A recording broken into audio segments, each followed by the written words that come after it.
তোমরা যখন সবক পড়ো তখন সবকের সময় সবক এমনভাবে ইয়াদ করবা যে শোনানোর সময় যেন টুকা না যায়। সবক শোনানোর সময় কি যেন না যায়, টুকাও না যায়। আর হুজুররা আপনারা যে সবকের মধ্যে টুকা খাবে ওই সবক নিবেন না, উঠায়া দিবেন। এখন কি আপনাদের প্রশ্ন হলো, হুজুর তাহলে তো একজন ছাত্ররও সবক হইতো না, না হোক একদিন হইতো না, 2 দিন হইতো না, 3 দিন হইতো না, 1 সপ্তাহ হইতো না, 20 দিন হইতো না, 25 দিনের দিন যায় ঠিক হইল। মাদ্রাসার এটা আইন, নিয়ম থাকতে হবে লিখিত। কোনো ছাত্র সবকের মধ্যে টুক্কা খাইলে সেই সবক নেওয়া হবে না, ফিরতি সবক নেওয়া হবে না। ফিরতি মানে একবার টুকা খায় ধাক্কা দিয়ে উঠে দিয়েছেন, সলিমুদ্দিন আবার আইসে ফজরের পরে আপনার শোনাবার লিগে নিবেন না। আপনার কি বেতন কম দিতে আছে? এক ছাত্র সবক না হলে 500 টাকা বেতন কমে যাইব, কিন্তু আমার তো সমস্যা নাই। মাগরিবের পরে এই যে ডেস্ক বাইরে আই, এই যে তোমাদেরকে এত বুঝাই, তোমরা তো পড়ো না, তো উস্তাদের কি দোষ? মাদ্রাসার আজকে থেকে নিয়ম করবেন, টুক্কা বিহীন সবক হতে হবে, 1 নাম্বার। 2 নাম্বার, সবক তারাবি স্টাইলে হইলে চলবে না, হদর তেলাওয়াত লাগবে, হদর তেলাওয়াত। এইভাবে 1 পারা সবক পড়ায় দেখেন, 1 পারা, ওই 1 পারার 7 সবক ও জীবনেও বলতো না। 7 সবক যখন না বলবে তাহলে আমুকটা বলবো কেমনে? আমুকটা যখন না বলবে তাহলে কোরআন শরীফ বলবো কেমনে? আমাদের একটা সমস্যা, এক গ্রুপে 15, 16 জন, 20 জন করে ছাত্র দিয়ে রাখে না। 15 জনের বেশি দিবেন না, 15 জনের বেশি কোনো হুজুরকে ছাত্র দিবেন না। আর আপনিও কোনো ছাত্রের আমকটা তারাবির গতিতে শুনবেন না, উড়াই দিবেন, তোর আমকটা হয় না, যা দাঁড়ায় দাঁড়ায় পড়।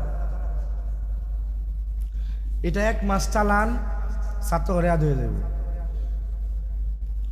ওই যে একটা কথা আছে না, ফান্দে বললে বগা কান্দে, ফান্দে ফালায় করতে মায়ের দিতে পারবো না, মায়ের দিলে গার্জেন কি কয়, হুজুর টেয়া কি দেয় মায়ের দেওয়া লেগে, এই বক্তব্য দেয় না, তো কোন দিকে যাবেন?